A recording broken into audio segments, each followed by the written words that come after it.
منصور من نورانی حافظی مدرسہ মোহের মাঝে গেঁথে নিলাম তোমার ভালোবাসা তুমি মনের চাওয়া তুমি মনের। আসসালামু আলাইকুম ওয়া রাহমাতুল্লাহি ওয়া বারাকাতুহু।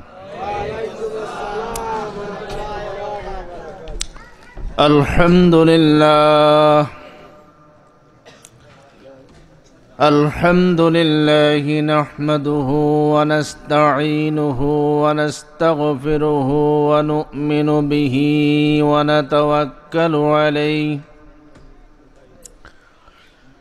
ونعوذ بالله من شرور أنفسنا ومن سيئات أعمالنا من يهده الله فلا مضل له ومن يضلله فلا هادي له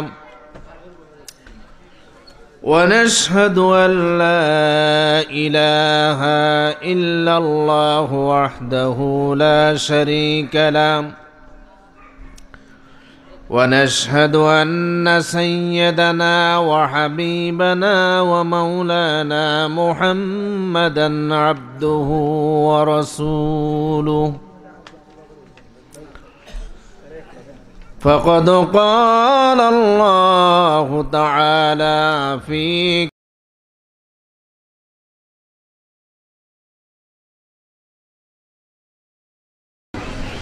أعوذ بالله من الشيطان الرجيم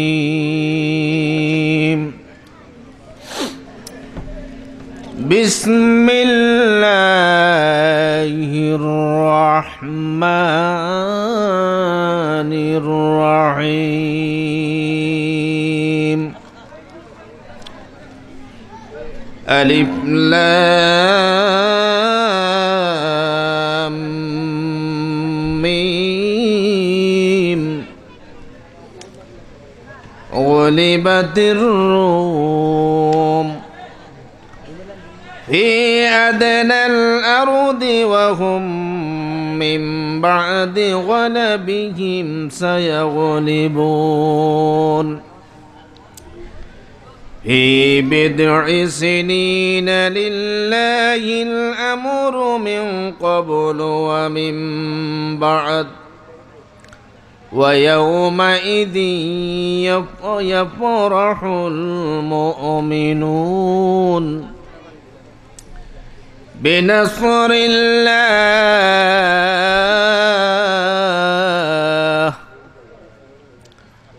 ينصر من يشاء وهو العزيز الرحيم وعد الله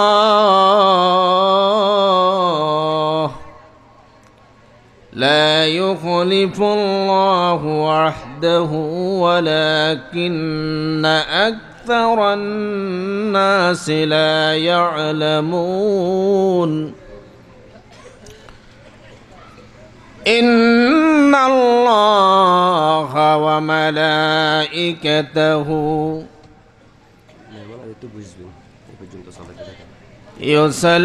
يصلون على النبي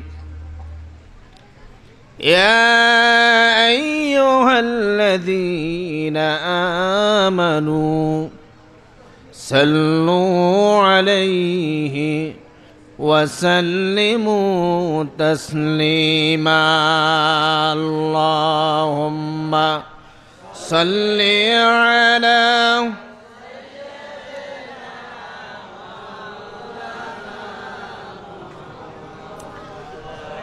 وعلى آل سيدنا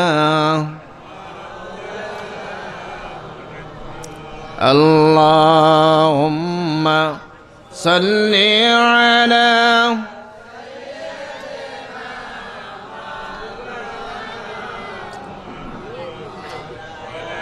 وعلى آل سيدنا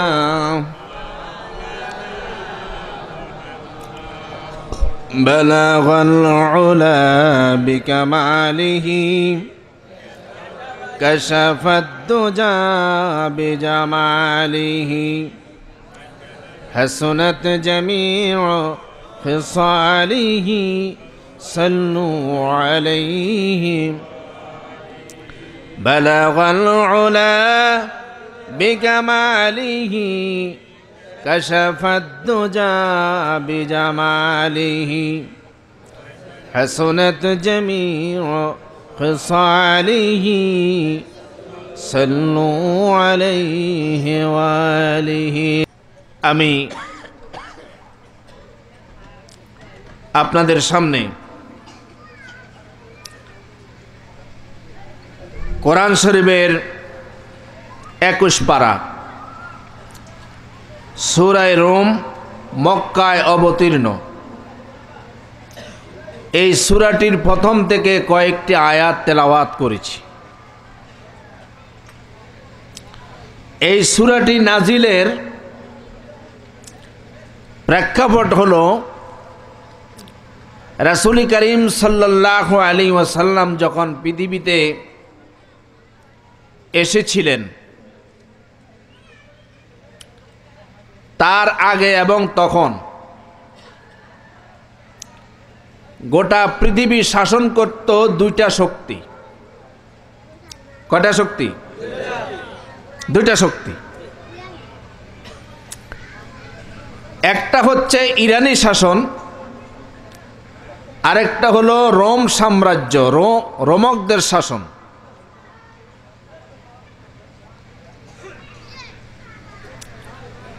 ইরানের শাসকের নাম ছিল কিসরা, আর রোম সম্রাটের নাম ছিল কায়সার।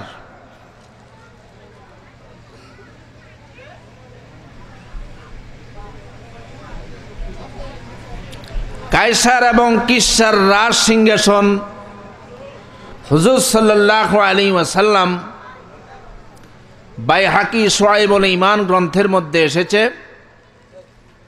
হুজুর যেদিন পৃথিবীতে আসেন ওই দিন মা আমেনা বলেন, কায়সার এবং কিসরার রাজ সিংহাসন আমার চোখের সামনে চলে এলো এবং এই দুটি সিংহাসন দোষে পড়ে যেতে আমি দেখেছি। এত আস্তে বললেন সুবহানাল্লাহ।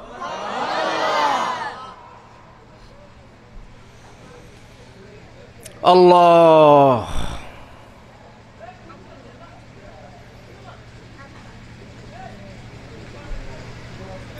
ইরানীদের কাছে রোমকদের সাথে ইরানীরা ছিল অপ্রতিরোধ্য। যতবারই বিজয় লাভ করেছে ততবার ইরানীরাই বিজয় অর্জন করেছে। তারা ছিল মূর্তি পূজারী, তারা ছিল মুশরিক। আর রোমান শাসকরা ছিল তারা খ্রিস্টান, কিতাবধারী। এখন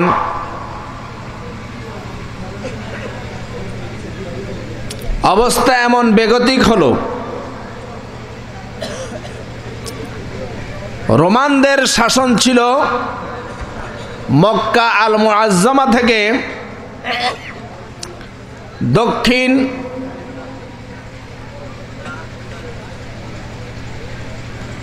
উত্তর পশ্চিম ইউরোপ নিয়ে বিশাল সাম্রাজ্য, আর বাকি এলাকা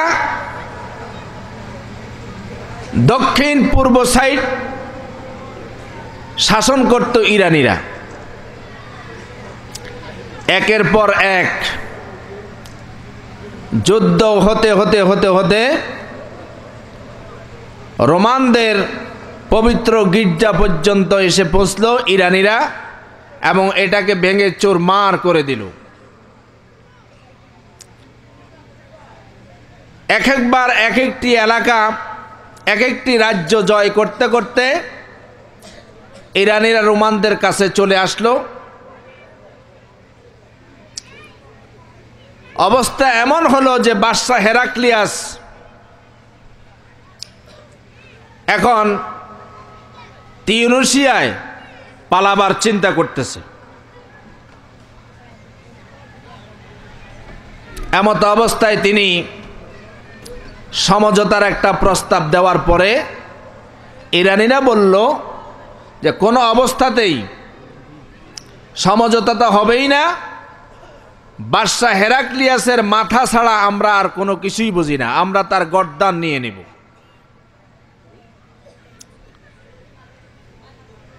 ইরানিরা রোমান সাম্রাজ্য দখল করার খুব কাছাকাছি। এমত অবস্থায় রাসূল করিম সাল্লাল্লাহু আলাইহি ওয়াসাল্লাম যখন নবুয়ত লাভ করলেন, ঠিক তখনই মক্কার মুশরিকেরা ছিল সব সময় ইরানীদের পক্ষে, কারণ তারাও অগ্নি পূজক, মূর্তি পূজক, ইরানীরাও ছিল মূর্তি পূজক। কথা বুঝতেছেন আপনারা? যার কারণে মক্কার মুশরিকেরা মুসলমানদেরকে উপহাস করতে লাগলো যে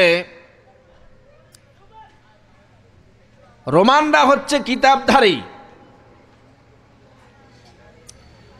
আর ইরানীরা কিতাবও মানে না, কোনো নবীও মানে না, অথচ বারবার বিজয় তাদের ভাগ্যে আসে।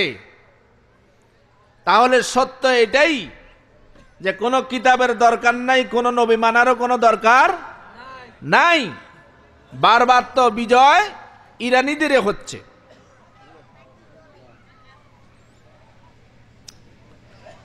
এই নিয়ে যখন মক্কার মুশরিকেরা যখন মুসলমানদেরকে উপহাস করতে লাগলো, ঠিক তখনই সূরা রূম নাজিল হলো।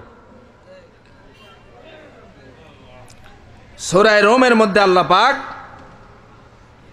এক নম্বরে রোমানদের ব্যাপারে ভবিষ্যৎবাণী দিলেন, 2 নম্বরে মুসলমানদের ব্যাপারে ভবিষ্যৎবাণী দিলেন। এটা ছিল রাসূল করিম সাল্লাল্লাহু আলাইহি ওয়াসাল্লামের নবুয়তের প্রমাণ এবং কোরআনে কারিমের মুজিজা, শ্রেষ্ঠত্ব, নবীর নবুয়তির সত্যতা প্রমাণ করবে এই ভবিষ্যৎবাণী। জোরে বলুন সুবহানাল্লাহ। আল্লাহ রাব্বুল আলামিন কোরআনুল কারীম সূরা রূম নাজিল করে দিলেন। আলিফ লাম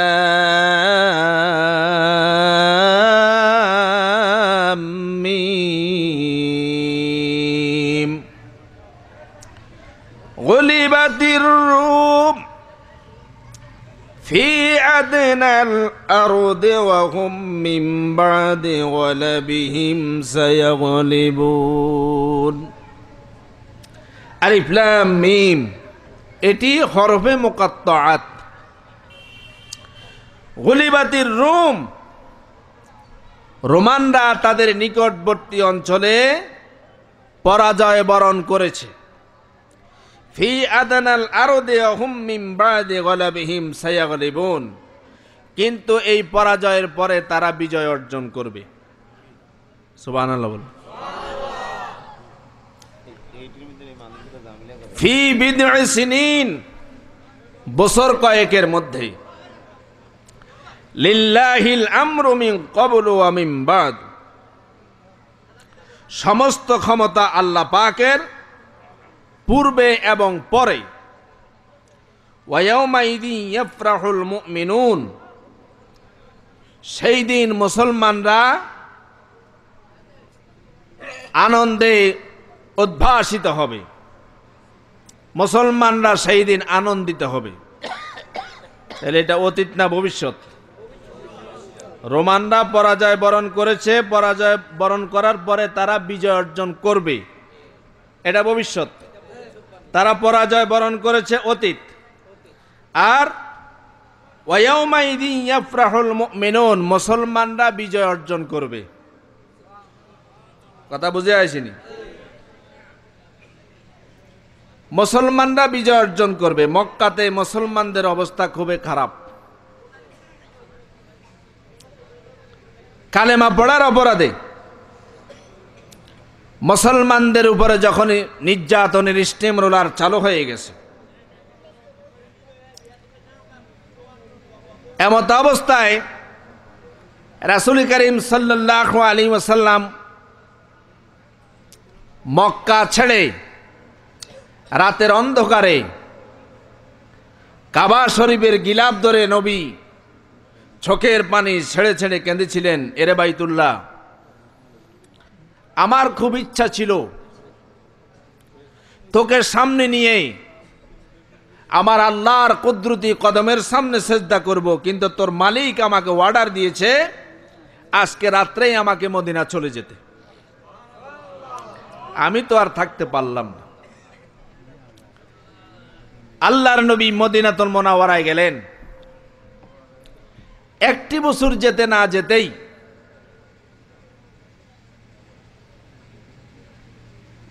যুদ্ধের ঘন্টা বাজিয়ে দিল আবু জাহেল বদরের ময়দানে। কথা বুঝে আসছে? কারা? আবু জাহেলরা, কাফেরেরা, মুশরিকেরা, না মুসলমানরা? মুসলমান কোনদিন আগে যুদ্ধ করে না। মুসলমানরা যুদ্ধ করে না, মুসলমানরা প্রতিরোধ করে। কি করে? প্রতিরোধ করে।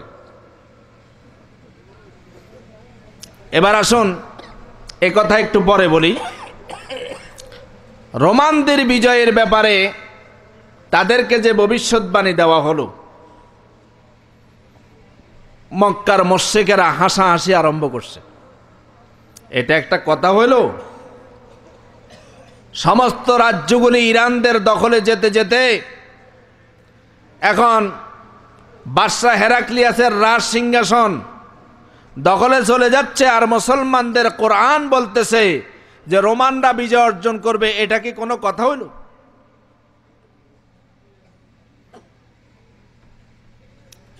তখন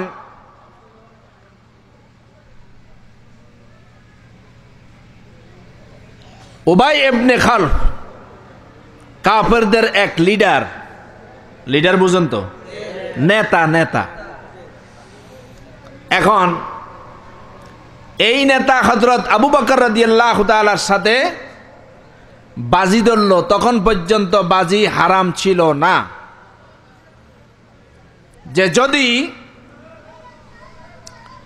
আগামী 3 বছরের মধ্যে যদি রোমানরা যদি বিজয় অর্জন করে তাহলে আমি তোমাকে 10টা উট দেব, আজ যদি বিজয় অর্জন না করে তাহলে তুমি আমাকে 10টা উট দিতে হবে। হযরত আবু বকর বললেন যে ঠিক আছে। হযরত আবু বকর রাদিয়াল্লাহু তাআলা হুজুর সাল্লাল্লাহু আলাইহি ওয়াসাল্লামের কাছে গিয়ে উবাই ইবনে খালফের এই বাজি ধরা বর্ণনা করার সাথে সাথে আল্লাহ রাসূল বললেন, ফি বিদ'i সিনিন। বিদ'i শব্দের অর্থ শুধুমাত্র 3 নয়, 3 থেকে 9 বছর পর্যন্ত তুমি চ্যালেঞ্জ গ্রহণ করতে পারো। এখন 10-এর দরকার নাই, তুমি তার সাথে 100 উটের চ্যালেঞ্জ করো, বাজি ধরো, যে 9 বছরের ভিতরে যদি রোমানরা বিজয় অর্জন করে তাহলে উবাই ইবনে খালফ তোমাকে 100 উট দিবে, আর যদি বিজয় অর্জন না করে তাহলে তুমি তাকে 100 উট দিবে। আল্লাহর নবী বলে দিলেন, 9 বছরের ভিতরে যেই কোনো মুহূর্তে রোমানরা বিজয় অর্জন করবে আমরাও বিজয় অর্জন করব। এটা আল্লাহর কোরআন, এটা আল্লাহর কোরআন। সত্য কথা বলে না মিথ্যা কথা বলে?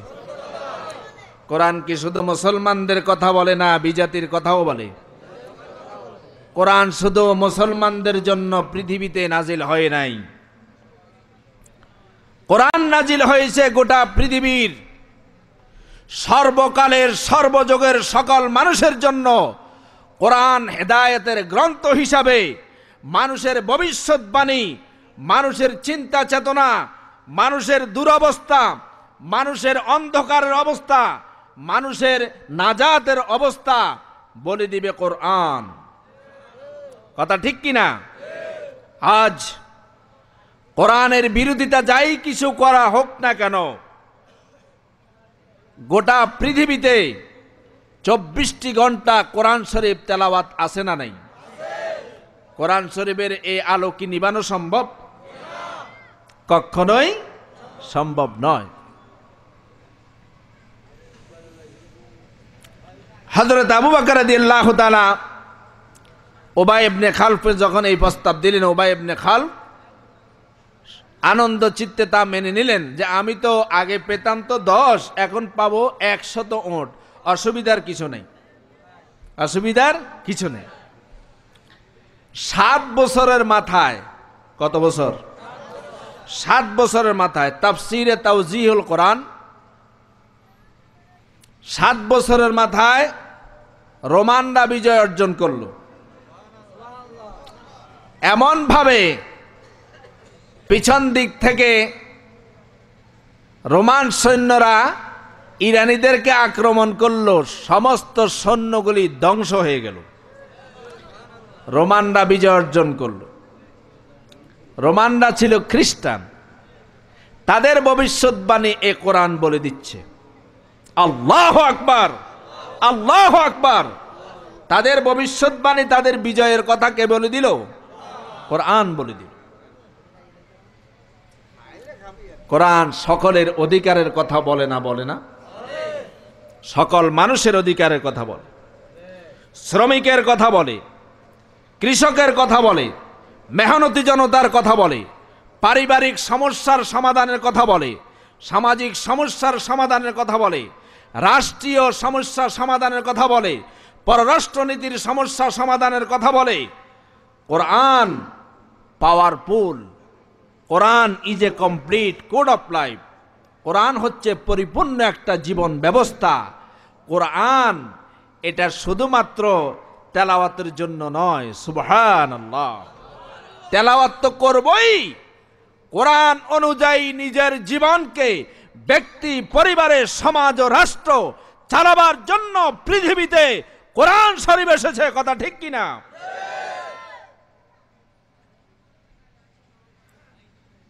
ইসলাম অমুক অধিকার দেয় নাই, অমুক অধিকার দেয় নাই, নারীর অধিকার দেয় নাই। আজ নারীদেরকে ঘর থেকে বের করে দেওয়া হয়েছে অধিকারের নামে। কাঁধের সাথে কাঁধ মিলিয়ে, নারী পুরুষ কাঁধের সাথে কাঁধ মিলিয়ে আমরা সমাজের উন্নতি, রাষ্ট্রের উন্নতি আমরা দিয়া দিব, আমরা করব কাঁধের সাথে কাঁধ মিলিয়ে নারীর। বলে না বুদ্ধিজীবীরা? কারা? কয়দিন পরে নিয়ে আবার বলে যে বুকের সাথে বুক মিলাইয়া আমরা অধিকার আদায় করব। এগুলি অধিকার নয়।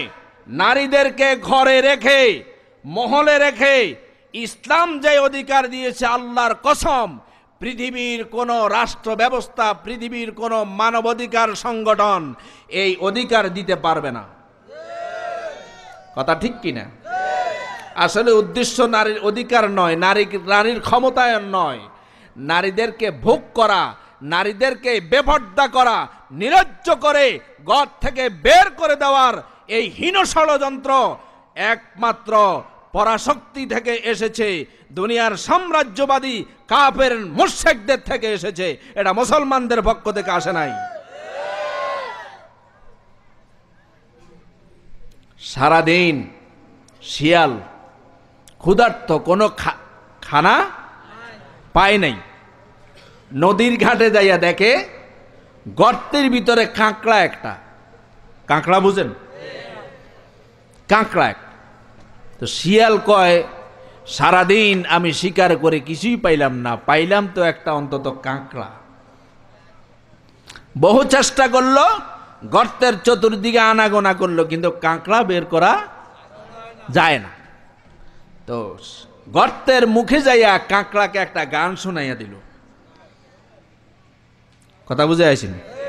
একটা গান শুনাইয়ে দিল, কাকলি মাকুলি অগো পরমা সুন্দরী, বাইরে আয় নমস্কার করি। কাকড়ায় কয়, আমারে নমস্কার দিতে হইলে বাহিরে কেন? নমস্কার তো সেখান থেকেই দেওয়া যায়। কথা ঠিক কিনা? নমস্কার সেখান থেকে দেওয়া যায় না?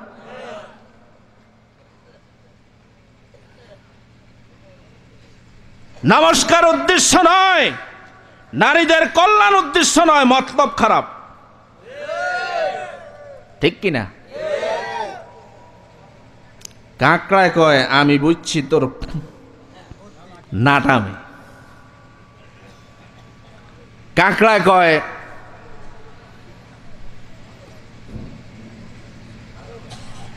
আকাশে মেঘলা মেঘলা ভাব, আমার উঠছে জ্বর, সালাম যদি করবি বেটা বাহির থেকেই কর।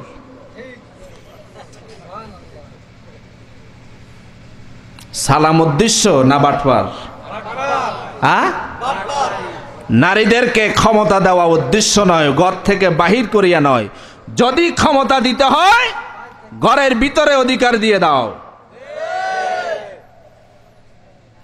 যেই সমস্ত নারীরা নারীর ক্ষমতায়নের পক্ষে তারা স্লোগান দেয়, ইসলাম নারীদেরকে কোনো ক্ষমতা দিতে পারে নাই, কি কন?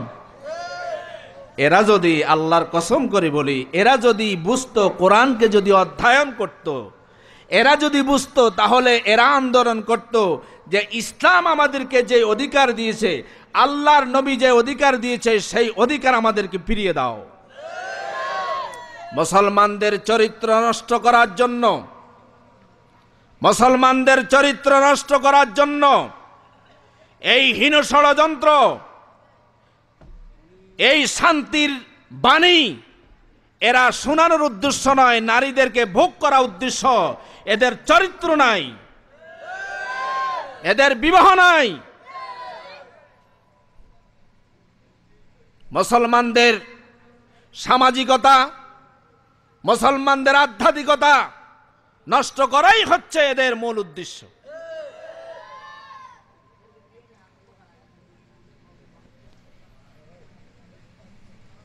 কোরআন বলে দিল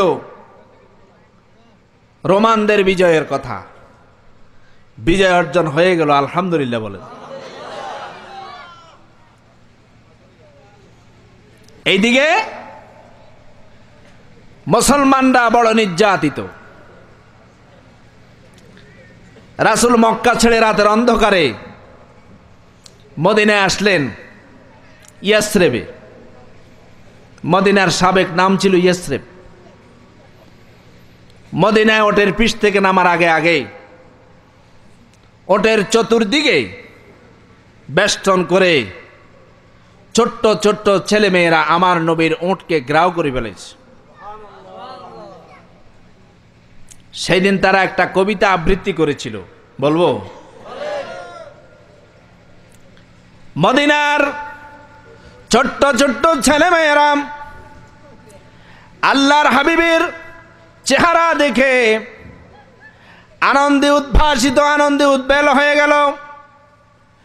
তাদের মন আনন্দ চিত্তে তারা আল্লাহর হাবিবের ওটের চতুর্দিক ঘেরাও করে ফেলেছে। আল্লাহর হাবিবের চেহারা দেখতে ছেলে মেয়েদের কষ্ট হচ্ছে, এজন্য তারা ভিড়াভিড়ি করতে লাগলো আর বলতে লাগলো, তালা আল বদরু আলাইনা মিন সানিয়াতিল বিদাই ওয়াজাবা শুকরু আলাইনা মাদা লিল্লাহি দাই। মদিনার ছেলেরা, মদিনার মেয়েরা, আসো আমাদের মদিনায় একটি পূর্ণিমার চাঁদ উঠেছে, সবাই দেখতে আসো। জোরে বলুন সুবহানাল্লাহ। পূর্ণিমার চাঁদের সাথে তুলনা করেছেন আল্লাহর হাবিবকে, সুবহানাল্লাহ। তিনি শুধু পূর্ণিমার চাঁদ নয়, তিনি পূর্ণিমার চাঁদের চাইতে আরো সুন্দর ছিলেন, সুবহানাল্লাহ। হযরত আনাস রাদিয়াল্লাহু তাআলা হুজুরের শীর্ষস্থানীয় একজন সাহাবী, যিনি হুজুরের সব সময় কাছে থাকতেন, হুজুরের দরবারে থাকতেন। সেই আনাসের মা আনাসকে বললেন, আনাস, আল্লাহর হাবিবকে আমাদের ঘরে দাওয়াত দিতে পারিস না? হযরত আনাস বলেন, মা, আপনি যখন চেয়েছেন আল্লাহর নবীকে আজকেই আমি দাওয়াত দেব। আল্লাহর নবীকে দাওয়াত দিলেন। ইয়া রাসূলুল্লাহ, আমি আপনার দরবারে সব সময় থাকি, আমার মা আপনাকে দাওয়াত দিয়েছে।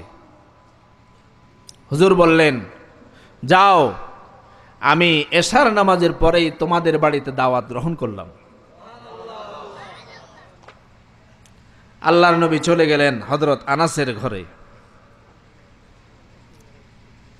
আল্লাহর হাবিব হযরত আনাসের ঘরে তাশরীফ নিলেন। হযরত আনাসের মা আল্লাহর নবীর জন্য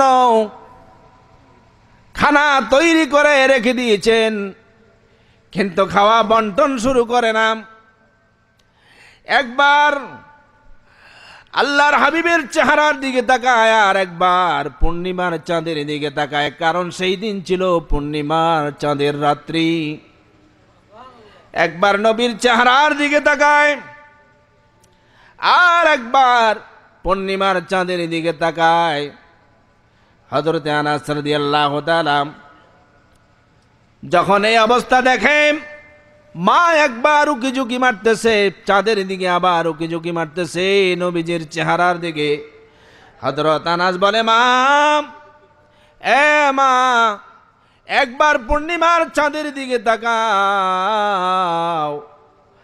আর একবার আল্লাহর হাবিবের চেহারার দিকে তাকাও। মা, আমি বুঝতে পারলাম না কারণটা কি। হযরত আনাসের মা বলে, বাবা আনাস, একবার আমি পূর্ণিমার চাঁদের দিকে তাকাই, আর একবার আল্লাহর হাবিবের চেহারার দিকে তাকাই। আমি দেখতে চাই পূর্ণিমার চাঁদ বেশি সুন্দর না আল্লাহর হাবিব বেশি সুন্দর। হযরত আনাস বলেন, মা, তুমি কি বুঝছো? পূর্ণিমার চাঁদ বেশি সুন্দর না আমার নবী বেশি সুন্দর? হযরত আনাসের মা বলে, বাবা আনাস, আমি সত্য কথা গোপন করব না। পূর্ণিমার চাঁদের মাঝখানে কালো দাগ দেখা যায়, আল্লাহর হাবিবের চেহারার মধ্যে কোনো দাগ নাই। তিনি চাঁদের চাইতেও বেশি সুন্দর।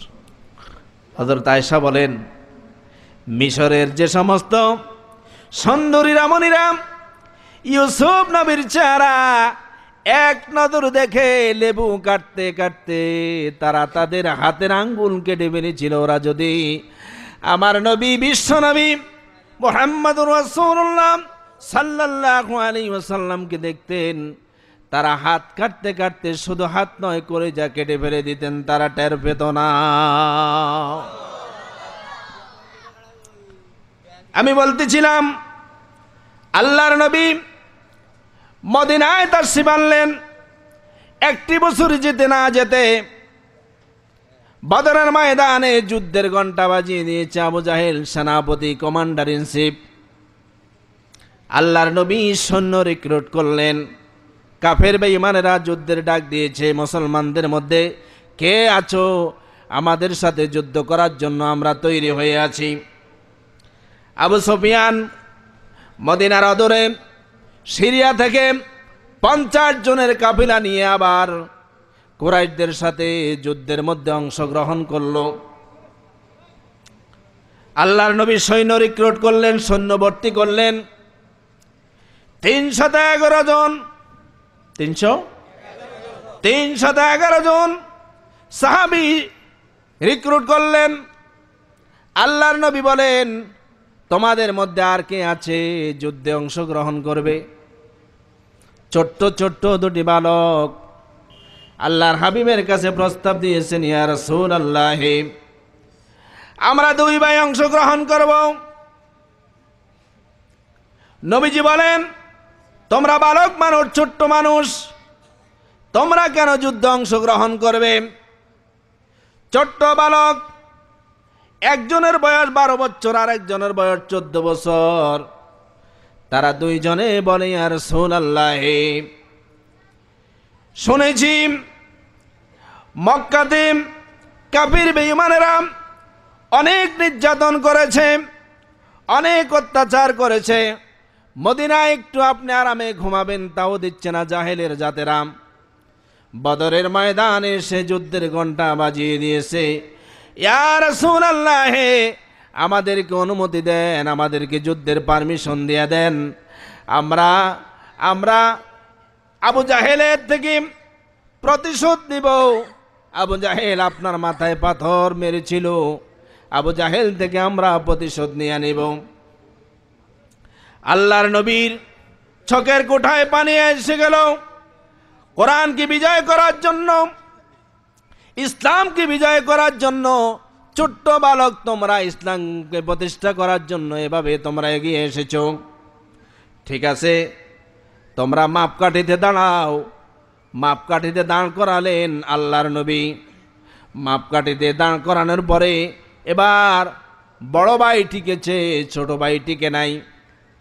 বড় ভাই টিকেছে, ছোট ভাই টিকে নাই। আল্লাহর নবী বলেন, মুআজ, মুআব্বিস, তোমাদের দুই ভাইয়ের মধ্যে এক ভাইকে নিলাম, বড় ভাইকে নিলাম, তুমি থাকো। ছোট ভাই বড় ভাইকে চোখের ইশারা দিয়া বুঝাই দিয়েছে, ভাই আল্লাহর নবীর সামনে মাপকাঠিতে টিকে নাই, কিন্তু একটা পলিসি এখন করব। আমরা দুই ভাই আল্লাহর হাবিবের সামনে আমরা কুস্তি লাগবো, কুস্তি ধরব। লম্বাতে তুই বড়, সেজন্য তুই টিকে গেলি। এখন আমি কুস্তি ধরে তোর বুকের উপরে চড়ে বসবো। বুকের উপরে চড়ে বসলে এরপরে আল্লাহর হাবিব দেখবে লম্বাতে তুই বড় হলেও শক্তি আমার গায়ে সবচেয়ে বেশি। চোখের ইশারা বড় ভাই বুঝে ফেলেছে। এবার ছোট ভাই আল্লাহর হাবিবের কাছে প্রস্তাব করলেন, ইয়া রাসূলুল্লাহ, আমার বড় ভাইয়ের চাইতে শক্তি আমার গায়ে বেশি। যদি বিশ্বাস না হয়, ইয়া রাসূলুল্লাহ, আমাদের দুই ভাইয়ের মধ্যে কুস্তি লাগাইয়া দেন। আল্লাহর নবী বলেন, তথাপি যুদ্ধের জন্য তোমরা এত বেশি উদ্গ্রীব, ঠিক আছে, তোমরা কুস্তি ধরো, কুস্তি লাগো তো দেখি। আল্লাহর নবী অর্ডার দিয়া দিলেন। এবার বড় ভাই শুয়ে গেলেন।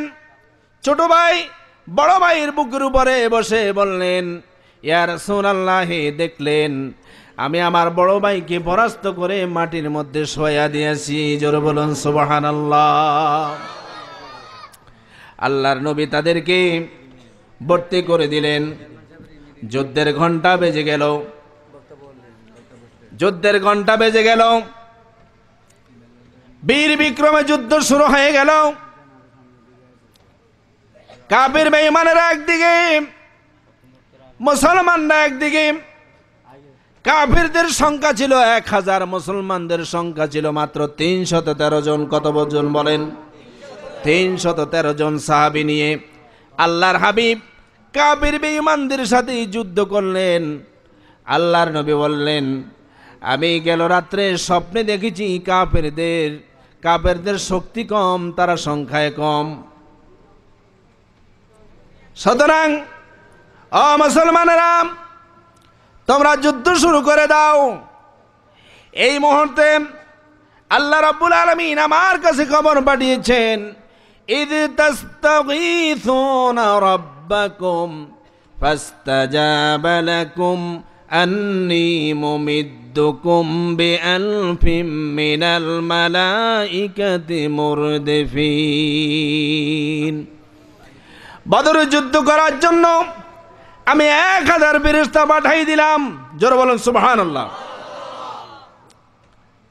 إذ تقول للمؤمنين ألن يكفيكم أن يمدكم ربكم ب3000 من الملائكة منزلين এরপরে যদি প্রয়োজন হয় আমি আল্লাহ 3000 ফেরেশতা পাঠাইয়া দিব। জোরে বলুন সুবহানাল্লাহ।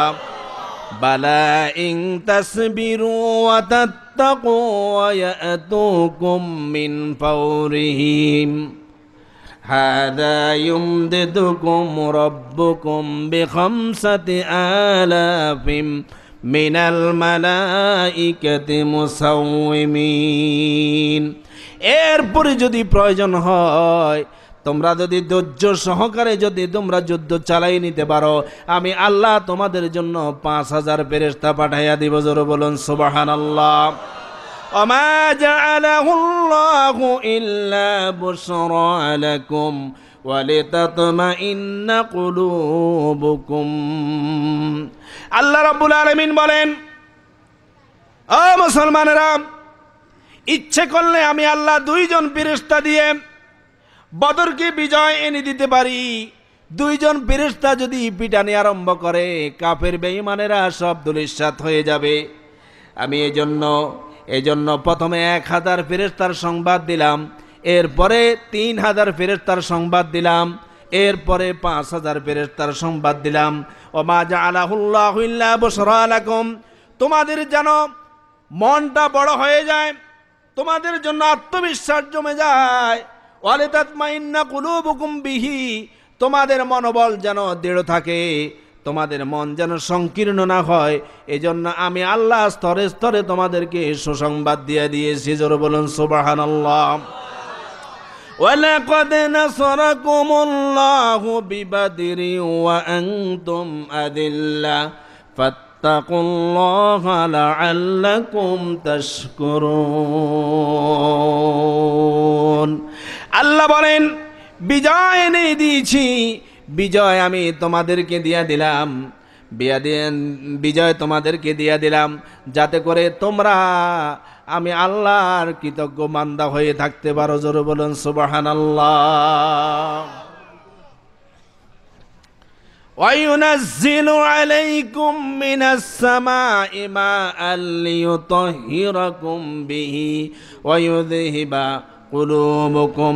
আল্লাহ বলেন, আমি বিজয় অর্জন করার জন্য আগের দিন বদরের ময়দানে আমি বৃষ্টি নাজিল করে দিয়েছি। জোরে বলুন সুবহানাল্লাহ।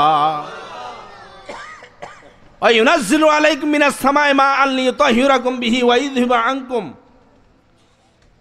আল্লাহ বলেন, আগের দিন সন্ধ্যায় বৃষ্টি নাজিল করে দিলাম। মুসলমানরা ছিল উঁচু জায়গায়, সেখানে বালি ছিল, বৃষ্টি আর কাফের বেঈমানেরা ছিল নিচু জায়গায়।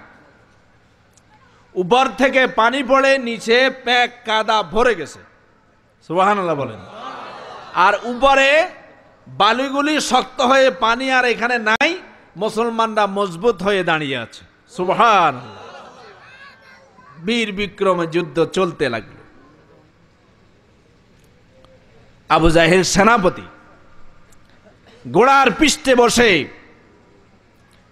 লম্বা ঘোড়ার পৃষ্ঠে বসে মুসলমানদের অগ্রভাগে আবু জাহেল দৌড়াচ্ছে। এমত অবস্থায় ইবলিস শয়তান মানুষের সুরত ধরে আবু জাহেলকে একটা কথা বলেছিল। কোরআন শরীফের 10 পারা 2য় পৃষ্ঠা। ইবলিস শয়তান মানুষের সুরত ধরে আবু জাহেলকে বলেছিল, লা গালিবা লাকুমুল ইয়াউম, আজকে এমন কোন শক্তি নাই যে তোমাদেরকে পরাজিত করতে পারে, কারণ আমি সুরাকা এসে গেছি। কাফেরদের এক লিডারের নাম ছিল সুরাকা। সুরাকা একাই 10 জনের মোকাবিলা করতে পারে। 10 জন বীর শক্তিশালী যোদ্ধার সাথে একা যুদ্ধ করার ক্ষমতা রাখে সুরাকা। সেই সুরাকার সুরত ধরে শয়তান বদরের ময়দানে নেমে আবু জাহেলকে সাওয়ার জুগিয়েছিল, লা গালিবা লাকুমুল ইয়াউম, আজকে এমন কোন শক্তি নাই যে তোমাদেরকে পরাজিত করতে পারে, কারণ আমি সুরাকা এসে গেছি। আসলে এটা মূল সুরাকা না, পরবর্তীতে খবর নিয়ে দেখা গেল মূল সুরাকা যুদ্ধে অংশগ্রহণে করেনি। কথা বুঝে আসছে? এবার আল্লাহ রাব্বুল আলামিন যখন ফেরেশতা পাঠাই দিলেন, ফেরেশতারা কাতার ধরে ধরে আকাশ থেকে যখন নামতেছে জিব্রাইল এসে বলেন, ইয়া রাসূলুল্লাহ, ভয়ের কোনো কারণ নাই, কনফিউশনের কোনো কারণ নাই। আল্লাহর নবী মানবিক কারণে নবীর মনটা দুর্বল হয়ে গেল। হঠাৎ করে নবী বলেন, এ আবু বকর, আমার 313 জন সাহাবী, 3 জন কাফিরের মোকাবিলায় একজন মুসলমান, 3 জন কাফিরের মোকাবিলায় একজন মুসলমান, 313 জন সাহাবী 1000-এর মোকাবিলা করতেছে। আমার সাহাবীগুলো কোথায়? আমি একজন সাহাবীও তো দেখি না। হযরত আবু বকর রাদিয়াল্লাহু তাআলা বলেন, ইয়া রাসূলুল্লাহ, 313 জন সাহাবী এগুলো সব কাফেরদের বিরুদ্ধে বন্টন হয়ে গেছে, যুদ্ধ চলতেছে। হঠাৎ করে আল্লাহর নবী সব সময় মুনাজাত দিতেন এইভাবে, কিন্তু বদরের ময়দানে আল্লাহর নবী হাত তুলতে তুলতে এইভাবে মুনাজাত করতে করতে মাথার উপরে তুলে ফেলেছেন। জোরে বলেন সুবহানাল্লাহ। আল্লাহর নবী অত্যন্ত বেদনা ভারাক্রান্ত হৃদয়ে আল্লাহর নবী দোয়া করতেছেন, আল্লাহ গো, আমি 313 জন সাহাবী বদরের ময়দানে ভর্তি করে যুদ্ধের জন্য চালিয়ে দিয়েছি, তুমি আমাকে আশা দিয়েছো বিজয় দান করবা। আমার সাহাবীগুলো একজন সাহাবীও তো আমি দেখি না। ও আমার আল্লাহ, এই সাহাবীগুলো তৈরি করার জন্য আমি অনেক কষ্ট করেছি, তাইফের জমিনে তাজা রক্ত ঢেলে দিয়েছি। রাতের অন্ধকারে মক্কা থেকে আমি মদিনা হিজরত করেছি, অনেক কষ্ট করে এই বাহিনী তৈরি করেছি। এই বাহিনীগুলো যদি আজকে শেষ হয়ে যায়, বদরের ময়দানে যদি মারা যায়, আল্লাহ আমি কাদেরকে লইয়া তোমার কোরআনকে প্রতিষ্ঠিত করব? জিবরাইল এসে বলেন, ইয়া রাসূলুল্লাহ, আল্লাহ রাব্বুল আলামিন আপনার কাছে সালাম পাঠিয়েছে আর বলেছে আপনার চোখের পানি আল্লাহ রাব্বুল আলামিন সইতে পারে না। আপনি হাত নামান, আপনি আকাশের দিকে তাকাইতে বলছে, আকাশের দিকে তাকাইয়া দেখেন হাজার হাজার ফেরেশতা নামতেছে বদরের ময়দানে যুদ্ধ করার জন্য। আল্লাহর নবী হাত নামালেন।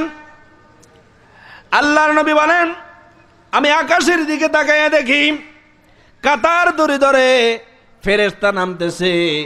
ফেজায়ে বদরে ফায়দা কুন ফেরেশতে তেরি उसरत को उतर सकती गर्दों से कतरंदर कतरब्बी कतरंदर कतरब्बी। কাতারে কাতারে ফেরেশতা নামতেছে। জোরে বলুন সুবহানাল্লাহ। আমার আল্লাহ ওয়াজ করেন, ওয়া কানা হাক্কান আলাইনা নাসরুল মুমিনিন। আমার মুমিন বান্দাদেরকে সাহায্য করা আমি আল্লাহর জন্য হক হয়ে যায়, ওয়াজিব হয়ে যায়। জোরে বলুন সুবহানাল্লাহ। ওয়ালা তাহিনু ওয়ালা তাহজানু ওয়া আনতুমুল আ'লাউনা ইন কুনতুম মুমিনিন। আল্লাহ বলেন, যদি মুমিন হও, ইমানদার হও, আমি আল্লাহ তোমাদেরকে অবশ্যই বিজয় দিয়া দেব। জোরে বলুন সুবহানাল্লাহ। ফেরেশতারা কাতার ধরে ধরে নামতেছে। আল্লাহ রাব্বুল আলামিন বলেন, ফেরেশতারা কাতার বন্দী হয়ে যে যুদ্ধ শুরু করেছিল, ও নবী, এই যুদ্ধ শুধু আপনি আর আপনার সাহাবীরা করে নাই, এই যুদ্ধ পরিচালনা স্বয়ং আমি আল্লাহ করেছিলাম। জোরে বলুন সুবহানাল্লাহ। মা রামাইতা ইয রামাইতা ওয়ালাকিন্নাল্লাহ রামা। আল্লাহর নবী বীর বিক্রমে, মুসলমান একদিকে কাফের আরেকদিকে, মারামারি শুরু হয়ে গেল। এমত অবস্থায় আল্লাহর নবী বদরের ময়দানে থাপ্পড় মারলেন জমিনে। এক মুষ্টি বালু নিয়ে শাহাতিল উজু বলে নবী ফু দিলেন আর কাফেরদের দিকে ছুঁড়ে মারলেন। আল্লাহ বলেন, আপনি ছুঁড়ে মেরেছেন, আপনি এগুলি মেরে দিয়েছেন সামনের দিকে, কিন্তু প্রত্যেকটি কাফেরদের চোখের ভিতরে ঢুকাই দেওয়ার দায়িত্ব ছিল আমি আল্লাহর। নবী, আপনি যখন যুদ্ধ করেছেন, তীর মারার দায়িত্ব ছিল আপনার সাহাবীদের।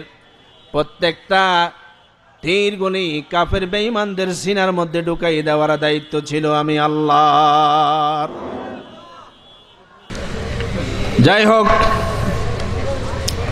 মুসলমানদেরকে সাহায্য করা এটা আল্লাহর জন্য হক। কথা ঠিক কিনা? হ্যাঁ, মুসলমানদেরকে সাহায্য করেছিলেন কিনা? হ্যাঁ, সে আল্লাহ এখন আছে না নাই? হ্যাঁ, না মারা গেছে? হ্যাঁ, হুয়াল হাইয়ুল কাইয়ুম, তিনি মরবেন না, তিনি মরতে পারেন না, তিনি মরতে পারেন না। আল্লাহ পাক আমাদের সবাইকে তৌফিক দান করুক। আলহামদুলিল্লাহ, আল্লাহুম্মা আমিন। ربنا ظلمنا أنفسنا وإن لم تغفر لنا وترحمنا لنكونن من الخاسرين। আয় আল্লাহ তাআলা, মনসুর আহমেদ নুরানি হাফিজিয়া মাদ্রাসা ও এতিমখানার উদ্যোগে দ্বিতীয় বার্ষিক তাফসীরুল কোরআন মাহফিলের তৃতীয় অধিবেশনে তোমার বেশ কিছু বান্দাদেরকে নিয়ে তোমার হাবিবের শানে কয়েক মরতবা দরুদ ও সালাম পাঠ করেছি, কোরআন শরীফ তেলাওয়াত করলাম। মেহেরবানি করে সবটুকুন সোনার মদিনায় তোমার বন্ধু রওজা পাকে পৌঁছায়া দাও। তামাম পৃথিবীর মাটির নিচে যত মোমেন মোমেনা শুয়ে আছে, আল্লাহ গো প্রত্যেকের আরোয়ার পরে সওয়াব পৌঁছায়া দাও। আল্লাহ তাআলা, আমরা যারা হাত তুলেছি, আমাদের মা বাপ দাদা দাদি আত্মীয় স্বজন পের ওস্তাদ পাড়া প্রতিবেশী যত মোর দ্বারা কবরবাসী হয়ে গেছে, আল্লাহ গো প্রত্যেকের আরোয়ার পরে সব পৌঁছায়া দাও। আল্লাহ তাআলা, এই মাহফিলের আয়োজন যারা করেছেন আর দূর দূরান্ত থেকে শোনার জন্য তোমার আখেরি কালামের আলোচনা যারা ময়দানে হাজির হয়েছেন, আল্লাহ আজকের এই মাহফিল কিয়ামতের কঠিন ময়দানে যেদিন মানুষগুলো পানি পানি বলে চিৎকার মারবে, যেই দিন মহাবিপদের দিনে ভাই ভাইকে ভুলে যাবে, বাপ তার সন্তানকে ভুলে যাবে, মা তার বাচ্চা প্রসব করে দিবে, ওই দিন মহাবিপদের দিন মুসিবতের সময় আজকের এই মাহফিল আমাদের সকলের জন্য নাজাতের ওসিলা বানায়া দিও আল্লাহ। রব্বানা তাকাব্বাল মিন্না ইন্নাকা আনতাস সামিউল আলিম ওয়া তুব আলাইনা ইন্নাকা আনতাত তাওয়াবুর রহিম। লা ইলাহা ইল্লাল্লাহু মুহাম্মাদুর রাসূলুল্লাহ।